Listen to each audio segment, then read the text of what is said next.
Happening now, our team is breaking down the governor's State of the State address. What are his plans for 2021?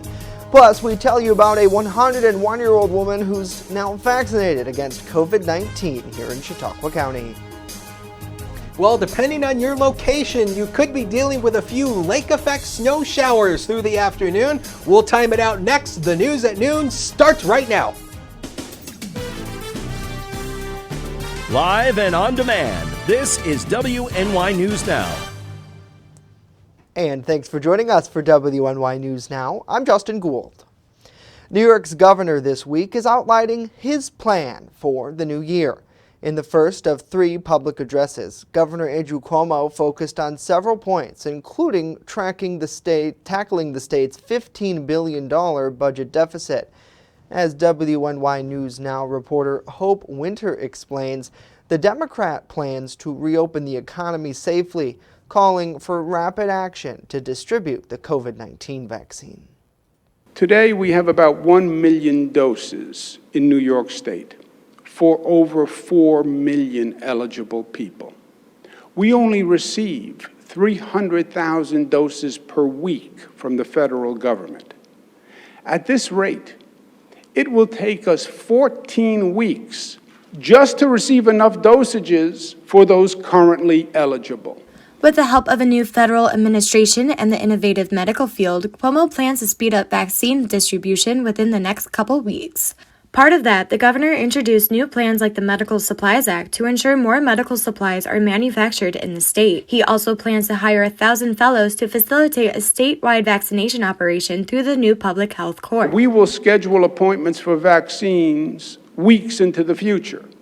We would rather have people signed up and awaiting the vaccine than have the vaccine awaiting people. Cuomo says the economic loss during the pandemic is due to a delayed federal response to the virus. New Yorkers are tired of being abused and demand that Washington stops causing damage and starts resolving the damage they caused. The governor is calling for a federal relief fund to foot the bill. Public health for all communities was also addressed, along with continued efforts to combat racial injustice statewide. Some elements are absolute. Mutual respect is absolute. Individual rights are absolute. Rejecting brutality is absolute.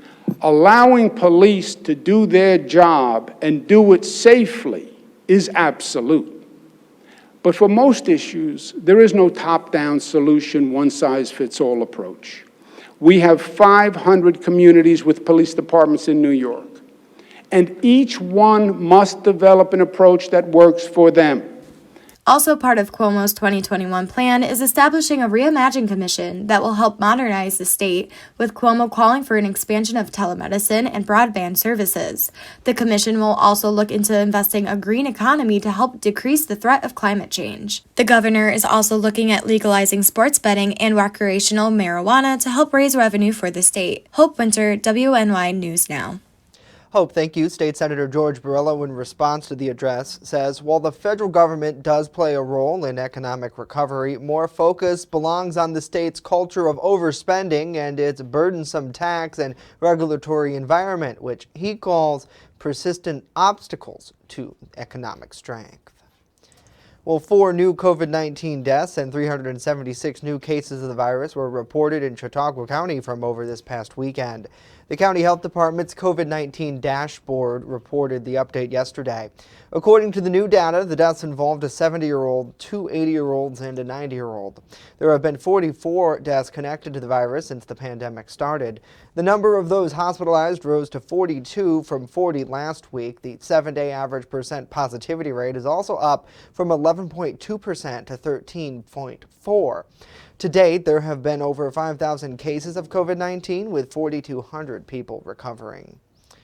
Well, we've hit a grim milestone in the coronavirus pandemic. As Daryl Forges explains, the United States is currently averaging more than 3,000 COVID-19 deaths per day nationally. This is what we were afraid of, people letting their guard down over Christmas and New Year's. Officials warned about the post-holiday coronavirus surge. Now they say it's here. For the next upcoming days, we're probably going to see the impact of this. COVID-19 cases are now trending upwards in 32 states. California adding an eye-popping nearly 40,000 new cases on Monday. And Arizona shattered its almost month-long record-setting streak of COVID-19 hospitalizations, reporting nearly 5,000 COVID-19 patients in its hospitals. It's a vicious virus and has left nothing but grief in its path. With the vaccine, however, we aim to cut off that path. People are now lining up across America in hopes of getting vaccinated.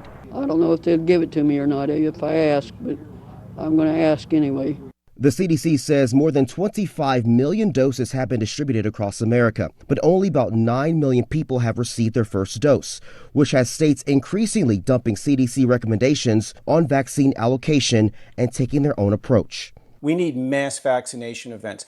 I actually think what we should be doing now is getting rid of the priority system. President-elect Biden, receiving his second vaccination Tuesday, is aiming to have 50 million people vaccinated in his first 100 days in office. It's going to be hard. It's not going to be easy, but we can get it done. I'm Daryl Forges reporting. Daryl, thank you. Yesterday, Phase 1B of New York's COVID vaccination plan went into effect, which includes groups like teachers, first responders, and people 75 and older. A nursing home resident in Gary received the COVID-19 vaccine just in time for her 101st birthday. Helen Marilyn, a resident at Heritage Ministries The Village, recently celebrated what nursing home officials say are two very memorable milestones. Due to COVID-19 restrictions, Heritage Ministries President and CEO Lisa Haglund says a traditional party was not possible. However, staff did make sure that she had a special day full of celebration after her vaccination, with a festive window visit from her family as well.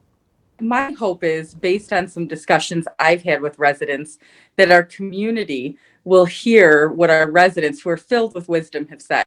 I've had numerous residents say things to me like, I have been and lived through some very significant times in our country, and I'm willing to there's always a risk in life, and I'm willing to take this to see my family, to stay safe. At some point, a lot of them have trust in God and in the science and in the doctors. And so I really hope our community sees that. The daughter of a local farmer and born and raised in Chautauqua County, she says she's enjoyed being able to be a wife and mother of 3, as well as grandmother and a great-grandmother. In April 2020, she moved to Gary, calling the village home. Merrill says that her most important advice to anyone looking to live a long and happy life is hard work.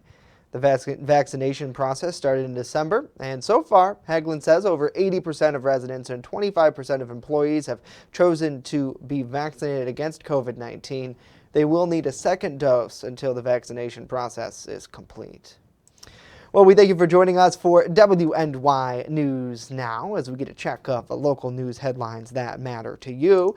And speaking of some of those headlines, the weather plays a big part in our life. Chief Forecaster Dakota Hunter joining us now with a first look at that. Hey, Dakota. Hey, Justin, and happy Tuesday, everybody. Made it through Monday. And right now, we don't have any snow falling downtown. This is a live look from the top of the Doubletree Hotel here in downtown Jamestown. We're at 25 degrees right now as a noon hour, but we have a healthy southwest breeze at 11, so that's creating the wind chill down to 14 miles per hour. Now, the radar, this is actually zoomed into the Buffalo metro area because we had a few little light snow showers moving across the southern tier. There was a weak band of lake effect snow that came off Lake Erie, and you can actually kind of see it right here coming off the lake, impacting downtown Buffalo, and then going out towards areas towards Akron and Medina. And that's going to be the better chance for the snow showers today. Basically, the Chautauqua Ridge northward up into the Buffalo metro area, that's going to be the best chance for the snow showers today. And the snow is really going to be light, and we'll actually talk about the snowfall totals, the projected totals, a little bit later on. 35 was the high yesterday. We started the day at 24, 63, and 25 below zero, record highs and lows for this day. So through the afternoon, the clouds are back. So if you like the sun, sorry, none of it today. Scattered lake effect snow showers mainly across the Chautauqua Ridge northward in the Buffalo metro area. Colder, 26 Hills, 32 near the immediate Lake Erie shoreline. Now, we do see a little bit more snow in our future towards the weekend, and some of that could actually help our snowfall deficit. We'll talk about what we know in a few. Justin. All right, Dakota, thank you.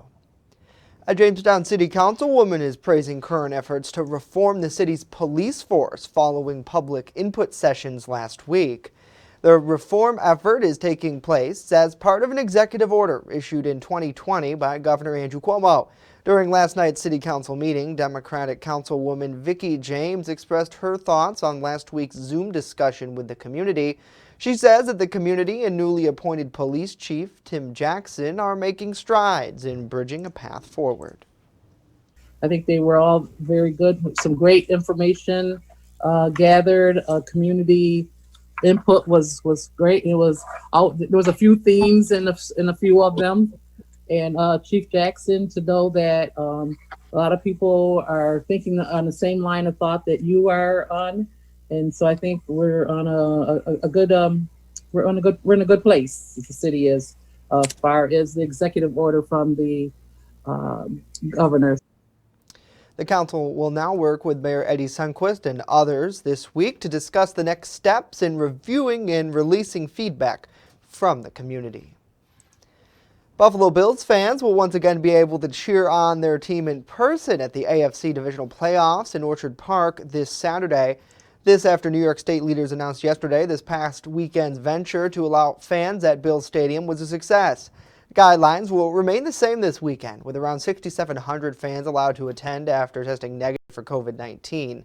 The fans will have to adhere to public health precautions like wearing a mask and social distancing. Contact tracing will also be conducted after the game, and tailgating is prohibited.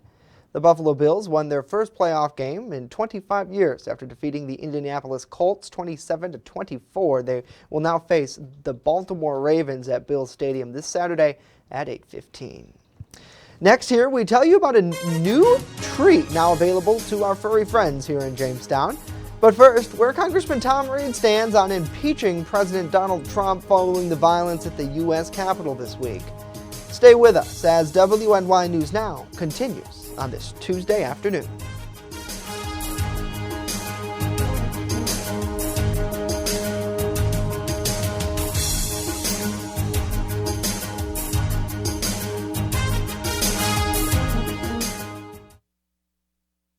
You're watching WNY News Now, your source for breaking news. EagleZip.com is your local one-stop shop for all of your home and business computer needs. Located on Fluvanna Avenue Extension, just outside of Jamestown, EagleZip.com sells and services all brands of desktops and laptops, as well as servers and network equipment for your business. All new computer sales include transferring your data from your old computer plus a 2-year warranty. Call EagleZip.com today. Stop by EagleZip.com today and let us make computers easy for you. I'm a survivor. I'm a survivor. I'm a survivor. Testicular cancer is the leading form of cancer in men aged 15 to 35. 1 in 250 men will be diagnosed with testicular cancer. But 98% will survive if detected early. As a survivor, I believe early detection is the key. Learn how to do a testicular self-exam and other important facts about testicular cancer at oneball4tc.com. Want weather now?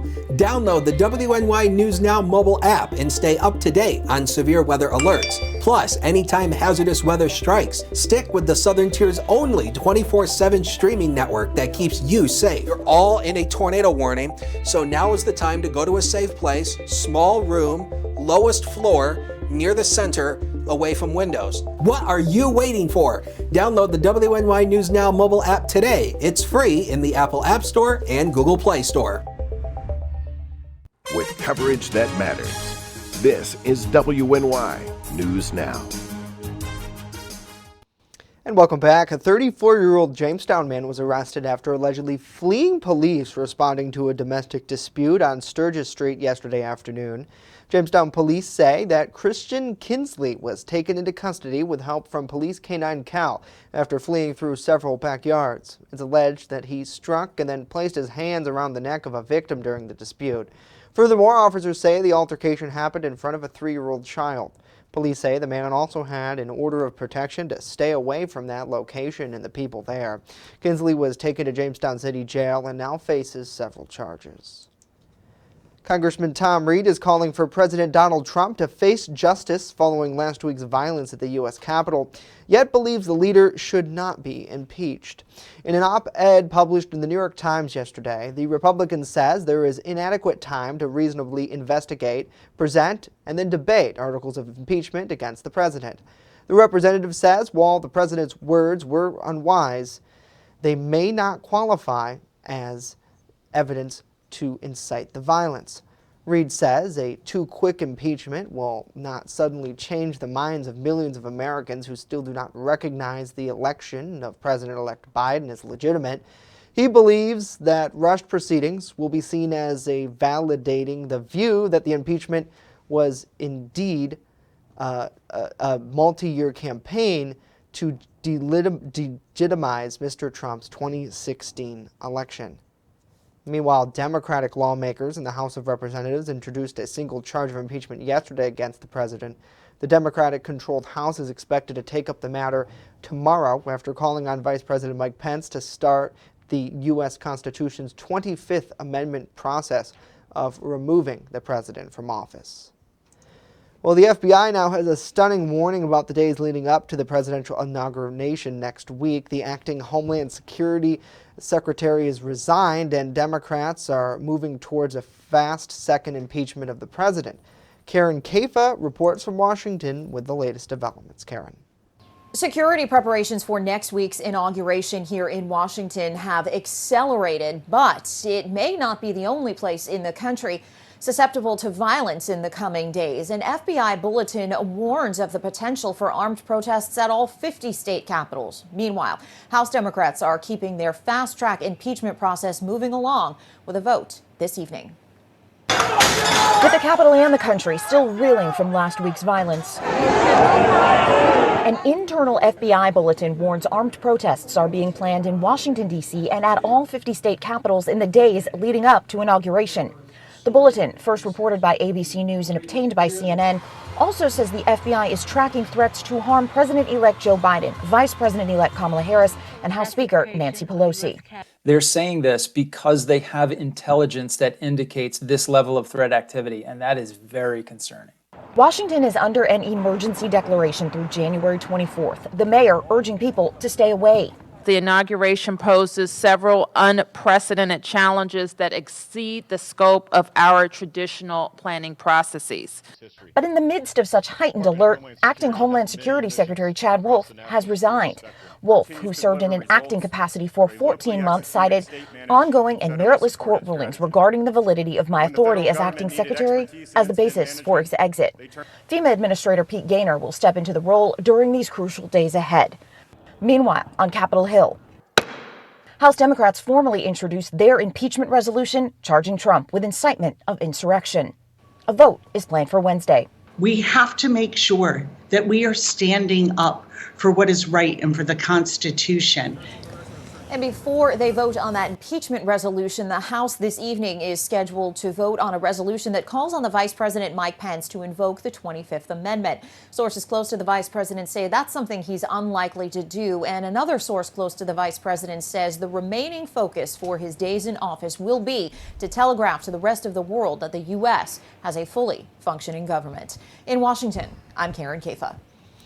Karen, thank you. New York State Police have increased security at the state capitol amid those reports, saying they've been in touch with local and federal law enforcement about the issue and that there's currently no active or credible threat involving the Capitol in downtown Albany. Well, President-elect Joe Biden will not be the only one getting some fanfare when he enters the White House this month. His rescue dog, Major, is being honored with his own indogrenation as well. The Delaware Humane Association and Pumpkin Pet Insurance are teaming up to host a virtual ceremony celebrating the nation's first shelter dog to step into the role.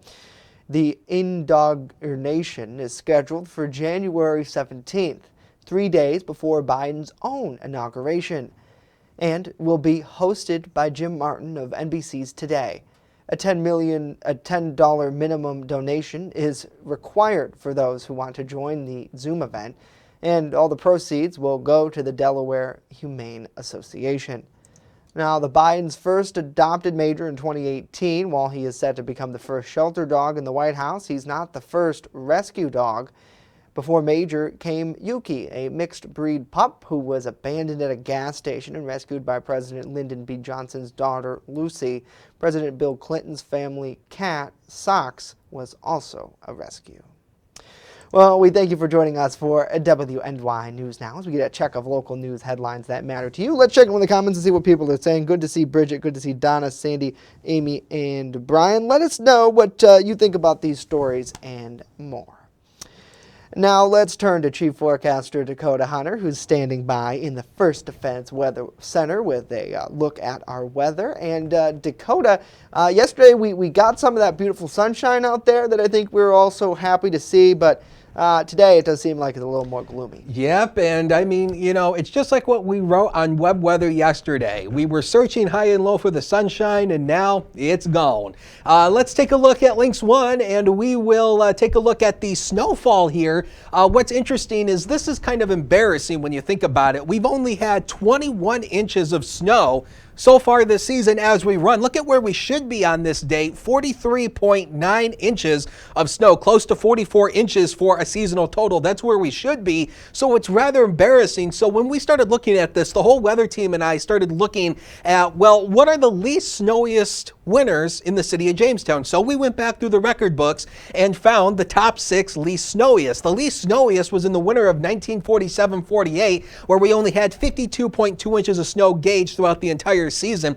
Interestingly enough, last year in the winter of 2015-16 ranks as the 5th and 6th least snowiest on record. Actually, that was very surprising when we found that out in the record books. But I mean, you know, we're not going to say we're going to have the least snowiest winter this year, but it's been a rather slow start to the winter so far, and we'll obviously see where it goes from here. Satellite and radar composite basically just shows you we still do have a little bit of that lake effect snow coming across Lake Erie, and again, the better chance for that snow today is going to be the Chautauqua Ridge northward into the city of Buffalo. That's going to be the best chance for it, and it's kind of fallen apart now. You know, it's not as organized as it was earlier, but we're still wrapped up in all this cloud cover today.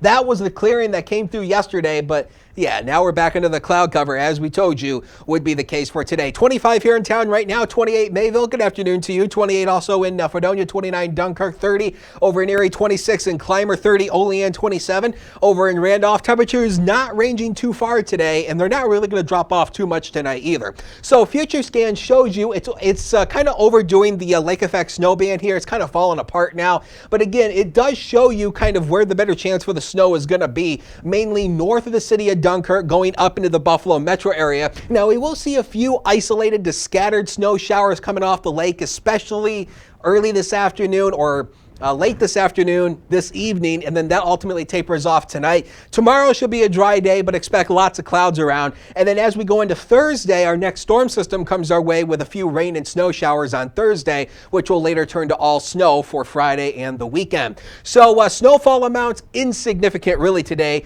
basically less than half an inch in most spots according to Future Scan here. And again, the better totals will be up near Buffalo. You can see where Future Scan is focusing that lake snow right up there where you see those darker blue colors. Everywhere else, yeah, about 1/10 of an inch, maybe not even that. Actually, nothing even being gauged in most areas. So again, this is the who cares kind of snow, but looking toward the weekend, some of that lake effect snow could accumulate, and that could help our snowfall deficit here. Too early for exact details, but as we get closer, we'll tell you about it. Better chance for lake snow here near the Lake Erie shoreline today. Around freezing will do it across the lakeshore communities. Now inland, a little bit cooler here, maybe upper 20s here, but at least it should be mainly dry, but you may catch a renegade snowflake at times. Now, the future brought to you by 42 degrees and sunny, 35 tomorrow, 42 on Thursday, coincidentally, but it won't be sunny though, but it will be a milder day here. Friday, 38, mixed rain and snow showers, and Saturday, Sunday, and Monday, some of that snow showers could be lake effect.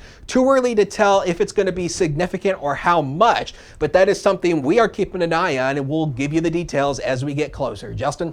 All right, Dakota, thank you. Have you guys been to a car lot lately? Data showing Americans are shelling out more money than ever before on new vehicles, with prices soaring even in the middle of a pandemic. In today's Consumer Watch, Mandy Gaither with a closer look at what's driving up those prices. New year, new car. If you're in the market for a new ride this year, you may pay more than ever, depending on what make and model you choose. The average price of a new vehicle is at a record high, surpassing $40,000 in 2020. Car research site Edmunds says prices are creeping up because Americans are making the switch from passenger cars to more expensive SUVs and pickup trucks. The trend is expected to continue. Edmunds says the average consumer borrowed more than $35,000 in the fourth quarter of 2020, and down payments on new cars, trucks, and SUVs topped $4,700, an all-time high. Edmunds says that's up more than 9% from 2019. Monthly car payments also rose to nearly $600. That's up nearly 2% over 2019. An analyst with Edmunds says the data shows people shopping for new cars right now are shielded from the economic shutdown caused by the pandemic. For Consumer Watch, I'm Mandy Gaither. Oh, Mandy, thank you. Well, already a hit with human, Ben & Jerry's is betting canines will love their favorite foods too. Their doggy desserts are new this year. They're non-dairy frozen treats available in 2 flavors named after the dogs of employees at the company. They feature peanut butter and swirls, and the other combines pumpkin and mini cookies. The ice cream-like canine concoctions have a sunflower butter base and other ingredients found in Ben & Jerry's traditional ice cream, including some sugar, coconut oil, and wheat flour. They cost $2.99 for a 4-ounce cup or a $4.99 for a 4-pack of 4, and can be purchased in grocery stores and pet stores as well. Pretty cool. And Dakota, pets love ice cream too. I mean, I think that's the biggest thing. Maybe not so much during the winter when it's a little colder, but I know during the summer, that even amid the pandemic, social distantly, my family would go out and we'd take the family dogs to go get ice cream. Mm-hmm. Pretty cool. I don't think our cat liked ice cream. No. I don't think she ever ate ice cream, though. I don't. Some cats like it for milk. I don't think so. I know I was watching another report about this yesterday. They were talking about that, that some cats, because they're really finicky. That's the thing, I think. And like she liked her 9 lives. She wouldn't eat anything but 9 lives. I mean, seriously, this is the most pickiest cat I have ever seen. She would not eat with her dry food and you know, even her wet food. Now, we gave her dry food most of the time, but as wet food, we gave it to her as a treat sometimes. Or like, you know, on the holidays, we'd open up a can of wet food and give it to her. Or, you know, sometimes if she haven't had it in a while, we'll give it to her. Why are you looking at me like that? I'm not. I'm actually looking at the next line that I forgot to read, but I think it's an important point. Consumer spending on pet essentials actually climbed during the pandemic. Isn't that interesting? More people spent on their animals. Do you believe that? I don't know. I don't know, because let us know what you guys think in the comments. I don't know. I mean, yes, you need to feed your dog, but I think it's a fine line. If consumer spending went up, they bought new stuff for it. But at the same time, I think it's a fine line. I think some people go way overboard when it comes with buying things for their pets. Yeah. It's like, yes, you need to give them things, but you don't need to go overboard here. Yeah. And to be honest, speaking about the ice cream, getting back on the original topic, I have never had Ben & Jerry's ice cream. I've never had it. Are you going to try the doggy? Can we eat this? Our producer says, according to Ben & Jerry, I guess go ahead, we could. Jay. I mean, you know, if that's... I mean, I don't know how much taste you it's going to taste have. it. Okay, here's the thing. You buy a pack, you taste it, and you let us know. Okay. Good to see Dave. Good to see Patricia, Cameron, and Terrence as well. Hopefully you're all having a good day. We appreciate you tuning in. Well, that's going to do it for us today. Of course, news continues 24/7 at WNYNewsNow.com. We remind you when you are on the go, you can stay in the know by downloading our mobile app. It's really easy. Just type it in on your smartphone, wherever you get apps. Apple App Store if you got an iPhone, Google Play Store if you have an Android or other type of Google phone. Download it today. There it is. Dakota has it right next to, right above Channel 2. That's good. Yeah. Oh. No. That's fine. Oh, I just you opened Channel 7's app. Go to black. Go to black. Bye. Bye-bye.